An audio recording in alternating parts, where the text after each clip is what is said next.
A non-conducting hollow sphere of mass m radius r having a total charge q is rotating with the constant velocity omega about vertical axis as shown in the figure. The sphere is then gently placed on the horizontal surface having magnetic field applied to the horizontal direction as shown. इस तरीके से applied. If there is sufficient friction to prevent any slipping, then friction force acting on the sphere is t बराबर 0 is इतना find value of m.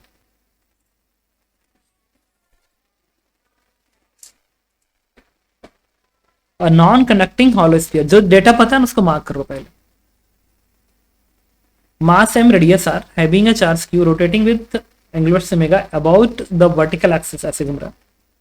The sphere is then gently placed on horizontal having a magnetic field applied in horizontal surface.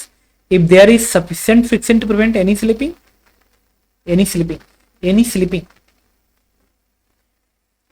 the friction force acting on the sphere at t बराबर 0.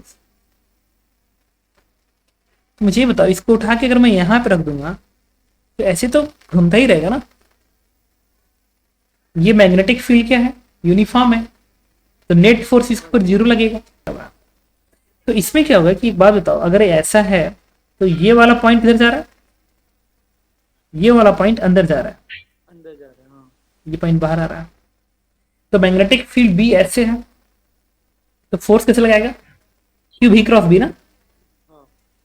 तो ये वाला point अंदर जा रहा है तो क्रॉस से, और ये वाला पॉइंट डॉट से, तो भी क्रॉस बी फोर्स लगेगा नीचे नहीं, और इधर फोर्स लगेगा नीचे, और यहाँ पे भी तो ये पॉइंट अंदर ही जा रहा है, तो भी क्रॉस बी लगेगा नीचे, अंदर ही जाएगा, हाँ. भी क्रॉस बी नीचे लगेगा. और इधर कैसे लगेगा, इधर ये ऊपर जा रहा है ना, ऊपर जाएगा, हाँ. तो भी क्रॉस बी ये फोर्स लगेगा ऊपर. तो सिमेट्री से तो ये फोर्सेस पैरेलल हैं आपस में, नेट फोर्स तो कैंसिल आउट हो गया नहीं, नेट फोर्स तो कैंसिल आउट हो गया. दूसरा, वाई में तो मोशन पॉसिबल नहीं है, ठीक है ना, वाई में मोशन तो पॉसिबल नहीं है. अब बात करते हैं एक्स मोशन की, बात करते हैं. अगर एक्स मोशन की तुम बात करोगे तो एक्स मोशन होगा, पता है क्यों, ये वाला फोर्स होगा इस सेंटर के अबाउट ऐसे टॉर्क देगा, तो ये वाला ऐसे टॉर्क देगा, ये घूमने का चांस है पूरा ऐसे, ठीक है ना. ये जो मैग्नेटिक आ रहा है ये इसको घुमाएगा ऐसे, फोर्स ऐसे लगा रहा है, ये ऊपर को लगा रहा है ऐसे, तो जब ये घुमाएगा तो ऐसे घूमेगा तो फ्रिक्शन आ जाएगा आगे की ओर. अब क्वेश्चन में कहा है there is sufficient friction to prevent any slipping, किसी भी तरह की स्लिपिंग को प्रिवेंट करने के लिए फ्रिक्शन सफिशिएंट.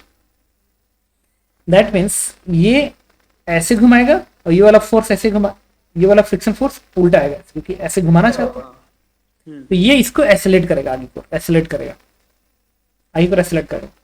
तो एसिलेट करेगा आगे को, तो ऐसे घूमते हुए आगे को भागेगा, तो इसके पास एक्सेलरेशन मान लो ये है, मतलब मैं यहाँ पे लिख दूं, इसका एक्सेलरेशन ये ऐसे मान लो, और एंगुलर एक्सेलरेशन को अल्फा मान लो, ये एक्सेलरेशन ये ऐसे और एंगुलर अल्फा मान लो. अब इसे फोर्स इक्वेशन लिखोगे तुम, तो क्या बनेगा, एफ बराबर मास इंटू ए, एम इंटू ए कर दो, क्योंकि हॉरिजॉन्टली कोई फोर्स तो है नहीं है. बस ए आ गया तो हमारा आंसर आएगा, और ए इक्वल टू आर अल्फा लगा रहेगा हमेशा. बी की क्वेश्चन है, अल्फा निकालने के लिए मुझे इसके बाद टॉर्क लिखना पड़ेगा. अच्छा, इसके बाद जब मैं टॉर्क लिखूंगा ना, उसमें इसका भी टॉर्क आ जाएगा, एफ का भी टॉर्क आ जाएगा. वैसे एक बात बताओ,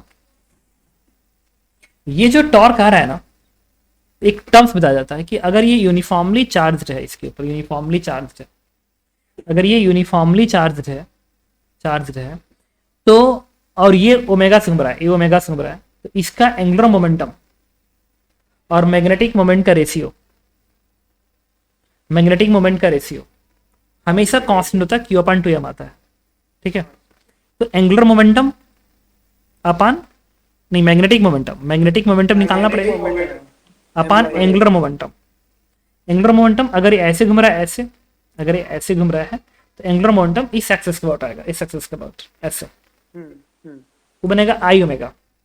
तो ये हालो स्फीयर है, तो आई कितना बनेगा, 2/5 हाँ सही तो 2/5 M R square into omega I omega M upon I omega equals to Q upon 2m। 2m। यहाँ से कैंसिल आउट हो जाएगा और ये फॉर्मूला वैलिड होता है सिर्फ यूनिफॉर्म चार्ज के केस में। यहाँ से मैग्नेटिक मोमेंट की वैल्यू हो जाएगी, कितनी आएगी,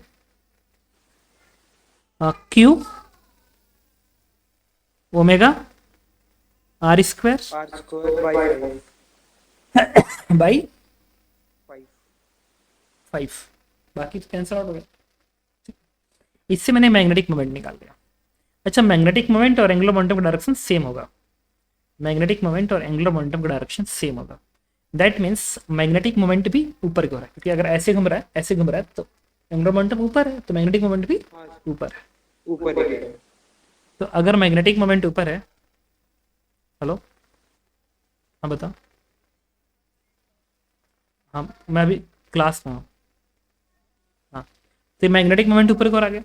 अब टॉर्क क्या आएगा, एम क्रॉस बी। अच्छा, मैग्नेटिक में ऊपर है और बी ऐसे ऐसे, M cross B, M cross B, torque ऊपर को ऐसे आएगा ना अंदर की ओर into the page. Into the plane. तो ये बनेगा जो टॉर्क की वैल्यू आएगी, that torque is nothing but M cross B, M cross B. तो एम और बी मल्टीप्लाई कर दो इसमें, this is Q omega R square upon 5 into B. ठीक है, ये टॉर्क बन गया। अच्छा एक बात बताता हूँ, क्योंकि इस पे नेट फोर्स 0 है, ये फोर्स इस फोर्स से बैलेंस हो रहा है।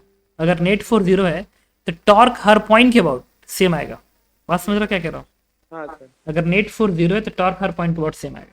तो ये जो फोर्सेज है वो पेयर में है, तो चाहे सेंटर ऑफ मास के अबाउट टॉर्क लिखो तो चाहे इसके अबाउट टॉर्क लिखो तो एकदम सेम रहेगा। लेकिन इसके अबाउट टॉर्क लिखने का फायदा क्या है, फ्रिक्शन का टॉर्क नहीं आएगा, एन और एम जी का तो गायब ही हो रहा है।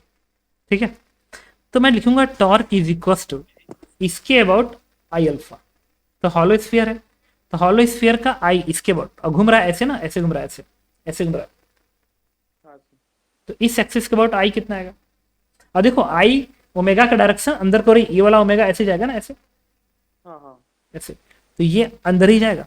और ये टॉर्क का सेंस भी एम क्रॉस बी का भी सेंस अंदर को ही आया है, आया था ना, देखो एम ऊपर भी है। इनटू द पेज था। हाँ, तो आई इसके अबाउट कितना आएगा, नेट फोर्स 0 होता है। हाँ नेट फोर्स 0 होता है। हाँ, अगर किसी दो फोर्स का सम 0 है, ठीक है, तो उन दोनों फोर्स का टॉर्क स्पेस के हर पॉइंट के अबाउट सेम आएगा। ठीक है, हाँ कपल वाला केस है। ठीक है, अब इसके अबाउट आई कितना लिखेंगे बता सकते हो, इसके अबाउट 2/5 हमारे स्क्वायर, अब parallel axis theorem, that is 7/5 M R square into alpha. अब आर स्क्वायर डायमेंशन सही है कि आर का टर्म इसमें दिख रहा है। यहाँ से क्या आएगा, Q omega B upon 7 is equal to M into alpha. Alpha तो यहाँ पे एम भेज दो, इससे मुझे अल्फा की वैल्यू मिल गई इतनी, the alpha become this one. अब इस अल्फा को उठा के मैंने यहाँ पे प्लेस कर दिया, यहाँ पे प्लेस कर दें, इससे जाएगा ए, एफ निकालना था तो एफ की वैल्यू आएगी एम इंटू आर अल्फा, और M into R alpha, alpha ये है Q omega B upon 7m, Q omega B upon 7m, तो value is Q omega B R upon 7, और उन्होंने क्या रखा है, द वैल्यू इज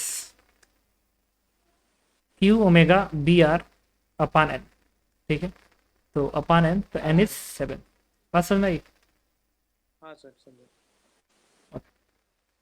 सर इस केस में जो हमने मैग्नेटिक मोमेंट निकाला था उस प्रॉपर्टी से ये इंटीग्रेशन से भी निकल सकता है। हाँ निकल इसको सकता रिंग है, में तोड़ के। निकल सकता है, बट एक चीज़ हमेशा ध्यान रखा जाता है कि मैग्नेटिक मोमेंट और एंगुलर मोमेंटम का रेशियो क्यू अपान 2m हमेशा होता है, बट ये तभी होता है जब क्यू शुड बी यूनिफॉर्म, ये यूनिफॉर्म डिस्ट्रीब्यूटेड हो तो हमेशा लगेगा। ठीक है, सर इंटीग्रेशन ऐसे ही करते हैं ना, एक रिंग लेते हैं थीटा बाई r। इसके बाद तो इसमें म्यू का यूज नहीं हुआ ना? किसका, म्यू, अच्छा ठीक है ठीक है। म्यू की जरूरत है ना, वो सरफेस सफिशिएंट रफ बोल रहा है।